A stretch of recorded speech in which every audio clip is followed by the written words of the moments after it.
take the clothes off my back and I let you. What's up, man? You'd steal the food right out my mouth and I'd watch you eat it. I still don't know why.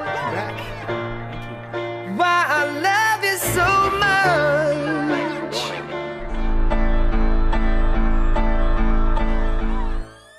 Let's talk about the stuff that you know keeps you interested and happy outside of the music, and there's a lot of it. There's a lot of stuff to talk about. You know, you've got rock is just going from one step to another. You know, crazy.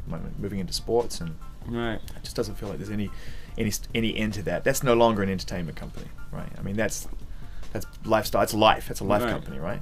In a way. Yeah.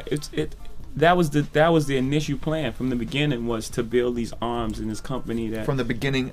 not the beginning, Right. not from Rockefeller Records, Right. but from the inception of Rock Nation after post Def Jam days, was to, again, I was looking at the model that exists currently and was like, okay, why isn't this thing all working together? Even if you look in a record company, the publishing arm doesn't speak to the A&Rs.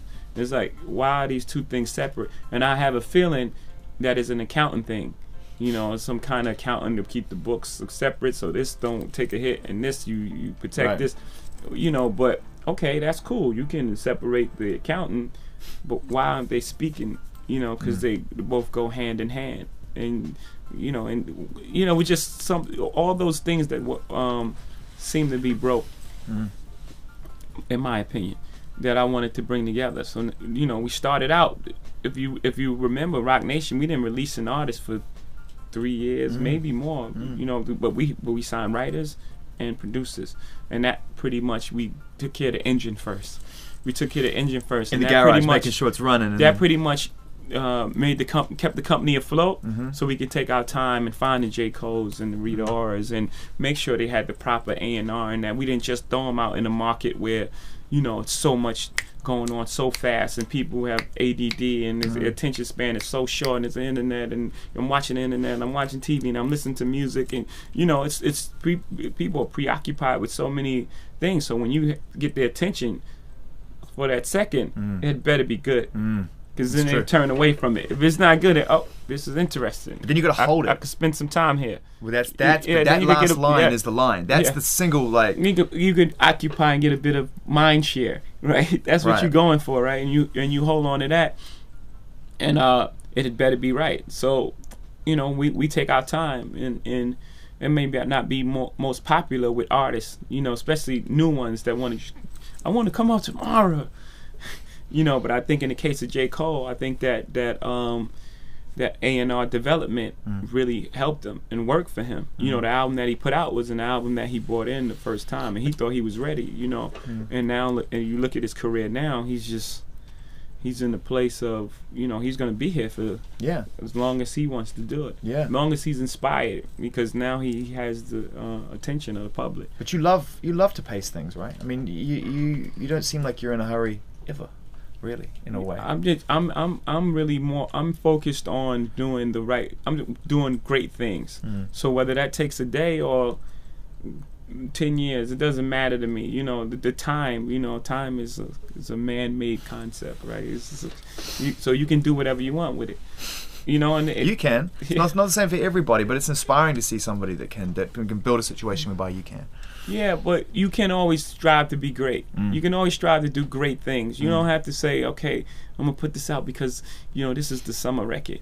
That's the wrong reason to put out records. For a long time, that was the thing. Like, let's put this record out because it has a summer buzz to it. And let's put this out winter, like seasonal records. You mean I'm only gonna play this in the winter, summer? right? Okay. Should I put that on? It's more autumnal to me. I'm not sure I'm really in the mood for that. Give me a month.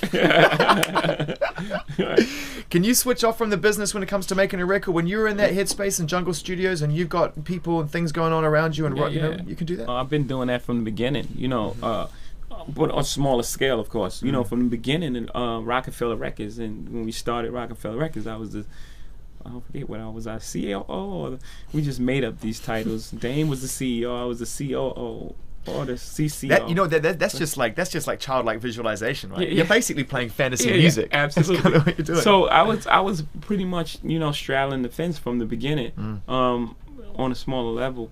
So same thing. It's just, you know, when you're in there, you're making music. You have to make music, and you have to, you know, I'm able to focus. I'm able to focus on what I'm doing at that moment, and then, you know, take care of the rest later. Let's talk about sports, man. I love that. It's just it's kind of ingenious in a weird way to think that someone's going to go from music into sports, because really the lines are no longer really blurred, right? Yeah. I mean, it's just like, We grew up in the same place with cousins. you know what I mean? You know, it's pretty much the same thing. You know? Yeah, we play basketball, you listen to music, you know, Yeah. you listen to music when you're training to play basketball. It just goes round and round, whatever the Right. sport is. I mean, the pressures, though, that go with that, I mean, as an industry in itself, already we can draw some, you know, some financial comparisons, which are like sports, music these days, right? Right. So the pressure should Right. go with that. But can you talk about them being cousins, can you find a likeness in the terms of the way that sports people have to deliver, and what you've learned in the entertainment industry, and how have you found that transition into sports with what you've learned doing 17 years of music and stuff? Yeah, that, you know, when you're playing sports, right? You know, the thing about anything, you have to take your craft seriously. You have to take your craft seriously, and you work on it every day. You know, they're you know, because of the level and the height they're playing at, their thing is it's set. You have to practice every single day. No one tells a musician that you have to go to the studio and you have to practice on your craft every day. They should. They should. Yeah. They really should. But no one tells a musician that, right? Yeah. So it's already ingrained in them to work on their craft always. You know, what has been neglected is everything outside of that. You know, there's, you know, they do the checklist. They go knock on Coca-Cola door, Nike's door, and that's it. You're not worried about the guy's, you know, financial situation, Mental health. mental health. Yeah. You know, that's why these guys go broke. Now you have these huge contracts, but the average, I want to say, football player is broke within 3 to 4 years. It's unbelievable that these are the real stats, and no one's doing anything to correct it. Because it's someone else. You know, maybe the players. That's maybe unfair to say. Maybe the Players Association. You know, they're trying to do a bit of it, but I'm the people that's representing them. Yeah. You know, the business needs to take some responsibility for its earnings, what it gets out of it. Exactly. Yeah. So you're going to people in sports, and you're saying, we want to provide the same kind of umbrella of development and support that we give to our artists for you. Right. How's it going? Fantastic, right?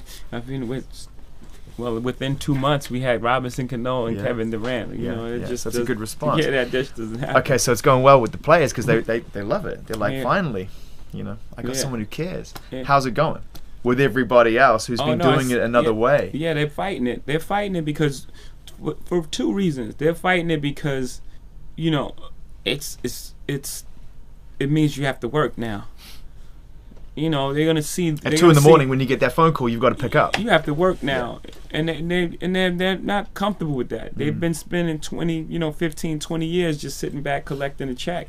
You know, and now they have to get out and they have to get up and they have to work and they have to care about these clients because they're gonna see the work that we're doing and say, hold on for a second, why am I not getting this sort of service?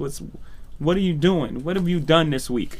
And, you know, those questions are going to start coming. So they're intimidated by that, the fact that they have to work, and they're intimidated by the fact that their clients will want to come to us. But if they're doing a great job, there's no reason for any client to switch. I mean, other than trying to, you know, this is people's lives. They think that they want to hang around me because, you know, I'm famous, but they can do that anyway. Yeah. They don't have to sign to Rock Nation to you know. And also, you're famous because there's very few people out there who are scaling the heights that you're scaling. In sports, they're all famous. Right. Their whole team is famous. I mean, it's Right. like, you know. So, those two reasons. They think the clients are going to leave them because they you know, and their conscience is telling them, I'm not really earning a check. Please don't go to jail. Yeah, I'm not really earning. Yeah. I mean, because if you're confident and I know that I've done a great job, I'm like, yeah, I have no fear of that because, you know, I'm doing a great job. But their conscience is telling them, I'm not doing what I should be doing. And this is not cool that someone's around that is threatening to, you know, really do the job. So I have to get up now. I have to get up in the morning. I have to make some phone calls, and I have to manage these affairs, and I have to make sure this guy's health is and mental health is correct. So when he get on the court, you know, everything is going on, and you know, his mama's situation is good. Some guys sign and never see the agent. Yeah. They see him on the signing day and just never see him. That's crazy to me. And you know, it's like Jerry Maguire. Hoping, that movie's that's very old, that movie. And hoping to get fired because they, you know, they have this you know, this tale that they still get paid. Crazy. So they're almost hoping to get fired. Like, okay, you fired me, I'm still getting paid for the remainder of the contract. That's ridiculous. Yeah. You move in political circles now. I don't. You kind of do. I don't. A little bit. Yeah, but I don't want to though. Please. Well, you know, you've got a friend who has a pretty good job, as far as jobs go. He's, you know, so how is that? Let's talk about what you just said, because you're like, I don't, but yet people see you at the inauguration and they know that you have his ear and you communicate, and you've been instrumental in helping drum up support for him at times when he needed it. Yeah. So how do you balance out that and your reticence to get involved? Right. Yeah, my thing is about hope. The hope that a person like Obama inspires an entire nation, and even outside the nation. Everyone outside of America was like, wow. Oh, totally. It was a time where we all watched his rally in Berlin. It was a time when people was getting, you know, they were getting this sort of aversion to American, like you preach these ideals, but you don't really practice them, you know. And that was a major turn for us to be like, okay, maybe, you know, it is the things that they profess, the land of the free, the home of the brave, and you know, everyone's getting shot at it, any color, creed. You know, now we have to deal. You know, we dealt with racism in America, in that way. That there's a black president. It still exists, as we see with the Trayvon and the Zimmerman trial is going on. Of course, it exists. But we've dealt with that in some way. We have to deal with sexism, of course. That's the next thing. But I'm more on what I support. I mean, other than Obama is a great guy, you know, a more than capable president, is the hope that he represents to a generation of kids who grew up like me, that they can, you know, achieve this American dream. So I'm pretty much into that idea. The politics part really bothers me because, you know, for the most part, these people are putting up arguments against each other, and it's ego and it's all these things, and it's about everything but people. You know, it's about favors that they owe. It's about not letting the one party dictate what to say. It's about their political future. You know, people will not vote on a bill because they like, this might come back to haunt me if I run for Senate. And it's like, no. Focus on the bill. It's not even about you. Yeah. It's not about you. Yeah. The bill is about the people. Why you vote? You know, they will vote no against health care. Like, who can vote no against health? Like, I don't want you to get better. Yes, it's true. You can, I don't. Who could do that? Right? You're on your own. Yeah, unless there's some sort of, you know, some sort of company, like, I'm gonna back you when it's time. You know, there's all these other things that involved in politics. I don't want none of. I don't want to deal with any of that. I don't want to be anywhere. I don't want to be close to that.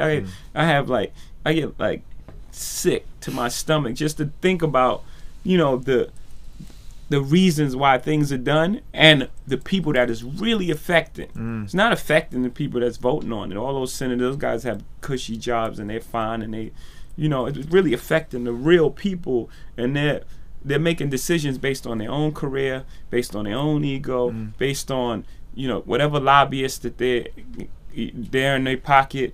You know, I just think, like, it's not like there's some kind of generation of human beings that were born into this with this attitude of like, what's mine is mine and yours is mine and this, that, and everything else. It's like, there are good people who go into it with good intentions, so the process is just toxic. Yeah. And I'm talking about globally. I'm not just focusing on one country in particular. And that's a part of it is That's exactly what you said. We need to focus on those people.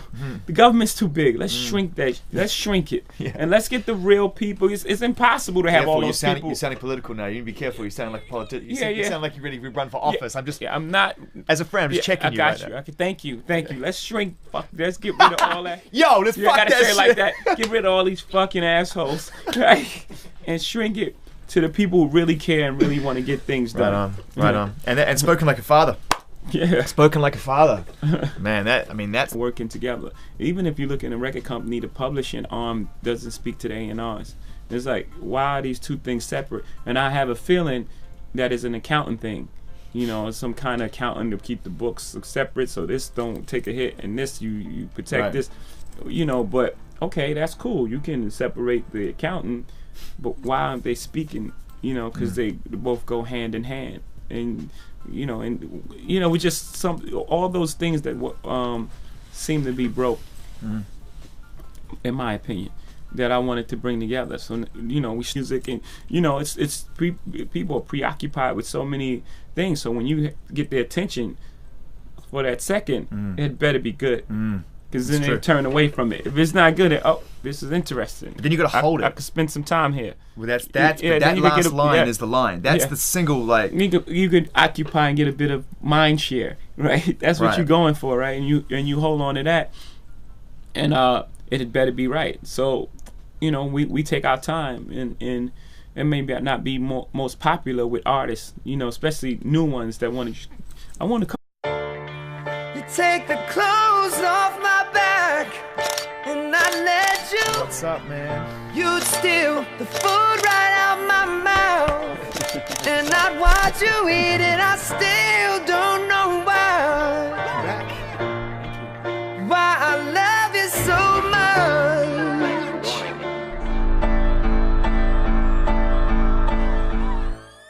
Let's talk about the stuff that keeps you interested and happy outside of the music, and there's a lot of it. There's a lot of stuff to talk about. You've got rock is just going from one step to another. Started out, if you remember Rock Nation, we didn't release an artist for 3 years, maybe more. But we signed writers and producers, and that pretty much we took care of the engine first.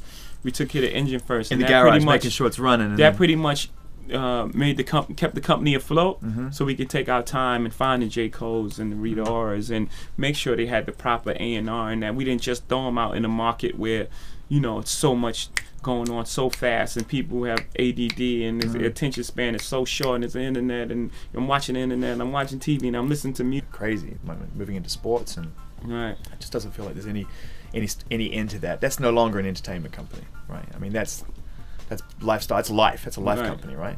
In a way. Yeah. That was the initial plan from the beginning, was to build these arms in this company that. From the beginning. Not the beginning. Not from Rockefeller Records, but from the inception of Rock Nation after post Def Jam days, was to, again, I was looking at the model that exists currently and was like, okay, why isn't this thing all